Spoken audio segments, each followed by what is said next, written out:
Hello everyone. NCERT का जो series चल रहा था जिसमें हम लोग हिस्ट्री पढ़ रहे थे, तो ये क्लास 6 के हिस्ट्री का चैप्टर नंबर 2 है, जो कि है भोजन संग्रह से उत्पादन तक मानव सभ्यता की एक यात्रा। तो इस टॉपिक को आज हम पढ़ेंगे और जानेंगे कि इस टॉपिक से एग्ज़ाम में किस प्रकार के प्रश्न पूछे जाते हैं। कैसे आदि मानव ने घुमंतु जीवन से अस्थायी बस्तियों की ओर कदम बढ़ाया। तो आरंभिक मानव, आखेटक, खाद्य संग्राहक। तो ये दोनों शब्द का अर्थ क्या है? आखेटक और खाद्य संग्राहक यानी कि हंटर और गैदरर्स। इसका मतलब क्या है? हंटर यानी कि शिकार करने वाला, यानी कि आखेटक, इसी को बोलते हैं आखेटक यानी शिकार करने वाला, और गैदरर्स यानी कि जो खाद्य सामग्री को संग्रह करते हैं। तो जब आदिवासी लोग को खाने की ज़रूरत पड़ती थी तब वो शिकार करते थे और ज़रूरत से अधिक खाद्य सामग्री होने से वो उनको संग्रह करना भी सीख लिए थे।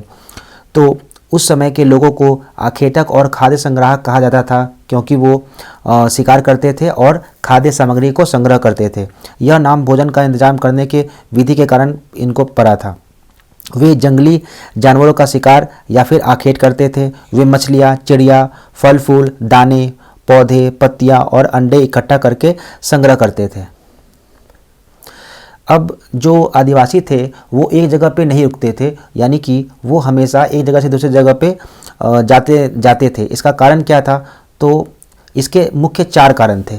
तो सबसे पहला जो कारण था वो था संसाधन की कमी। एक जगह लगातार रहने से फल फूल और जानवर खत्म हो जाते थे, इसलिए भोजन की तलाश में दूसरे जगह जाना पड़ता था।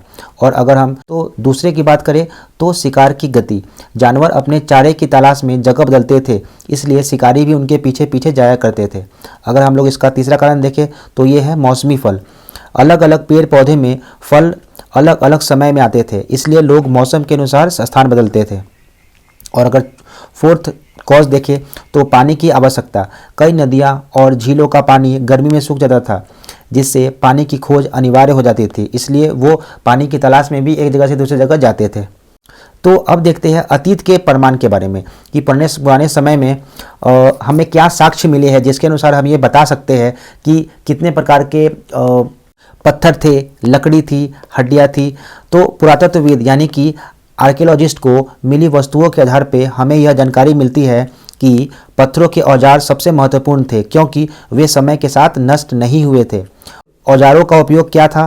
तो वो फल फूल काटना, हड्डियों और मांस काटना, पेड़ों की छाल और जानवरों की खाल उतारना, लकड़ियाँ काटना, ईंधन और झोपड़ी बनाने के लिए। तो ये देखिए ये किस प्रकार का ये जो पत्थर के टुकड़े को तेज धार दिया गया है, इसे बोलते हैं फ्लेक टेक्नोलॉजी, यानी कि उस पत्थर को तेज धार देके अपने यूटिलिटी के अनुसार बदल देना, जिससे कि वो फल फूल काट सके या फिर हड्डियाँ या फिर मांस काटना या फिर शिकार करने में उसका उपयोग लेना। अब देखते हैं कि आवास का चुनाव कैसे करते थे, यानी कि पुराने समय में जो आदिवासी थे वो कहाँ रहते थे और उनके लिए जो सबसे सुरक्षित स्थान था वो क्या था? तो वो था पत्थर के बने हुए गुफा। तो लोग ऐसी जगह पर रहते थे जहां अच्छे पत्थर मिल सके और पानी उपलब्ध हो। तो अच्छे पत्थर से इनका तात्पर्य है कि जिससे वे शिकार करने लायक उपकरण बना सके। और पानी का उपयोगिता तो पता ही है कि मनुष्य के जीवन में पानी सबसे इम्पोर्टेंट चीज़ है, क्योंकि वो उस पर ही निर्भर करते हैं। तो ऐसा ही एक जगह है भीमबेटका, जो कि मध्य प्रदेश में है। ये जो रीजन है उसमें भीमबेटका है। यह एक प्रमुख पुरास्थल है, यानी कि साइट है। यहाँ प्राकृतिक गुफाएं और कंदराएं मिली है। ये गुफाएं बारिश, धूप और हवाओं से सुरक्षा प्रदान करती थी। यहाँ दीवारों पे शैल चित्र यानी कि रॉक पेंटिंग भी मिले हैं। ये देखो ये रॉक पेंटिंग है और जो उस समय के जीवन को दर्शाते हैं। और ये क्या है? ये रॉक केव है। अब देखते हैं आग की खोज, जो कि उस समय सबसे बड़ा खोज माना जाता है। तो कुर्नूल गुफा यानी जो कि आंध्र प्रदेश में है, राख के अवशेष मिले। यह दर्शाता है कि आरंभिक लोग आग जलाना सीख गए थे। आग के 3 प्रमुख उपयोग थे। पहला प्रकाश के लिए, दूसरा मांस भूनने के लिए और तीसरा था खतरनाक जानवरों को दूर भगाने के लिए। तो ये जो राख का अवशेष है इसके द्वारा आर्कियोलॉजिस्ट ने ये अनुमान लगाया कि उनको आग के बारे में पता था। अब आते हैं 12,000 साल पहले, यानी कि जिस समय से जलवायु में परिवर्तन आया था। तो जलवायु पहले आइस एज में बहुत ठंडी हुआ करती थी, फिर धीरे धीरे वो गर्म हुई और गर्म होने के बाद फ्लोरा एंड फौना का विकास हुआ। तो जब भी ग्लोबल वार्मिंग हुई उसके बाद घास के मैदान में विकास हुआ, उसके बाद शाकाहारी जानवरों की संख्या में वृद्धि हुई। जो लोग इनका शिकार करते थे वे अब इनके खाने पीने की आदतों और प्रजनन के समय को समझने लगे थे। यह प्रकृति को समझने की शुरुआत थी। प्रकृति का निरीक्षण, अगर हम लोग एक नज़र से देखें तो अनाज का उगना भी एक तरीके से बहुत बड़ा बात था। तो इसी दौरान उपमहाद्वीप के भिन्न भिन्न इलाकों में गेहूं, जौ, धान जैसे अनाज प्राकृतिक रूप से उगने लगे थे। शायद महिलाओं, पुरुषों और बच्चों ने इन अनाजों को भोजन के लिए बटोरना शुरू कर दिया था। धीरे धीरे उन्होंने सीखा कि ये अनाज कहाँ उगते हैं और कब पककर तैयार होते हैं। यह खेती की ओर पहला कदम था। तो सबसे जो पहला अनाज था वो था गेहूं और जौ, जिसकी खेती की गई थी। अब आते हैं भोजन उत्पादन की शुरुआत, यानी कि खेती का जो विकास हुआ था वो किस प्रकार हुआ था। लोगों ने बीजों को बिखेरना और उनकी देखभाल करना स्टार्ट कर दिया था। इस प्रकार वे फार्मर बन गए थे। सबसे पहले उगाई गई फसलों में गेहूं और जौ प्रमुख थे, यानी कि वीट और बार्ले सबसे पहले अनाज थे जिसको उगाया गया था। अब भोजन खोजने के बजाय वे भोजन का उत्पादन कर रहे थे। अब आते हैं हम लोग पशुपालन पे, यानी कि डोमेस्टिकेशन पे, जानवरों को पालतू बनाना। लोगों ने अपने घरों के आसपास चारा रखकर जानवरों को आकर्षित किया और उन्हें पालतू बनाया। लोग इन जानवरों को जंगली हिंसक जानवरों से भी रक्षा करते थे। क्यों? क्योंकि वे जानते थे कि पालतू जानवर है वो इनके एक साथी भी थे और ज़रूरत पड़ने पे इनके बहुत काम में आते थे। तो सबसे पहला जो जानवर था जिसको पालतू बनाया गया था वो था कुत्तों का एक जंगली प्रजाति। उसके बाद फिर भेड़ था, फिर बकरी था और फिर गाय था। तो सबसे पहले जो पालतू बनाया गया था वो कुत्ते की ही एक प्रजाति थी।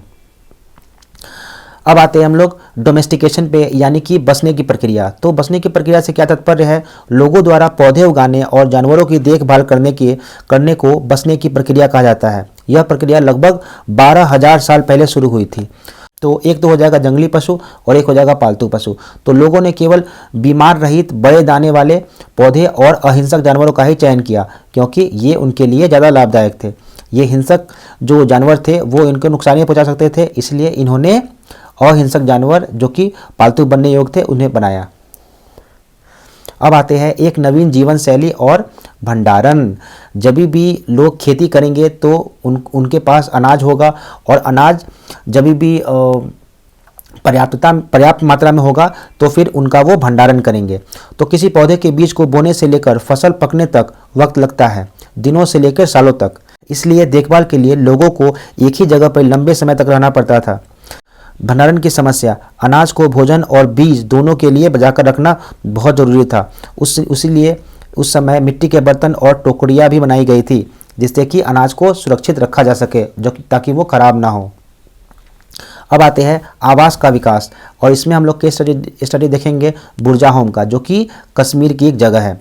तो इसमें क्या था कि अस्थायी जीवन के प्रमाण झोपड़ियों और घरों के रूप में मिले। तो यहाँ के जो लोग थे वो पिट हाउस में रहते थे। पिट हाउस क्या होता है? उसको हिंदी में बोलते हैं गर्तावास। इसका मतलब है बुर्जाहोम के लोग गड्ढे के नीचे घर बनाकर रहते थे, इसे बोलते हैं पिट हाउस।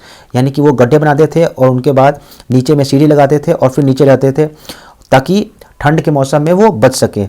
उतरने के लिए सीढ़ियाँ लगी होती थी, ये ठंड के मौसम में सुरक्षा प्रदान करते थे। अब आते हैं मेहरगढ़ की तरफ। तो यहाँ का जीवन और मृत्यु को देखते हैं। तो स्थान क्या है? बुलंद दर्रे के पास एक हरा भरा समतल स्थान था। महत्व, यहाँ सबसे पहले जौ गेहूँ उगाना और भेड़ बकरियाँ पालना सीखा गया था। यहाँ के जो घर थे वो चौकोर तथा आयताकार घर, जिनमें 4 या उससे ज़्यादा कमरे थे। मृतक के साथ बकरी को दफनाया जाना परलोक में भोजन के विश्वास को प्रतीक को बताता है। यानी कि उस समय जो बरियल था, यानी कि आदमी को दफनाया जाता था, उसके साथ किसी भी जानवर को दफनाया जाता था, खास करके ये पालतू जानवर होते थे। इससे ये एक तरीके से लगाव भी दिखाता है, या फिर इसका मान्यता ये हो सकता है कि लोग खाने के लिए भी परलोक में जानवर को वहाँ भेज देते थे, ताकि मरने के बाद भी आदमी उसको खा सके।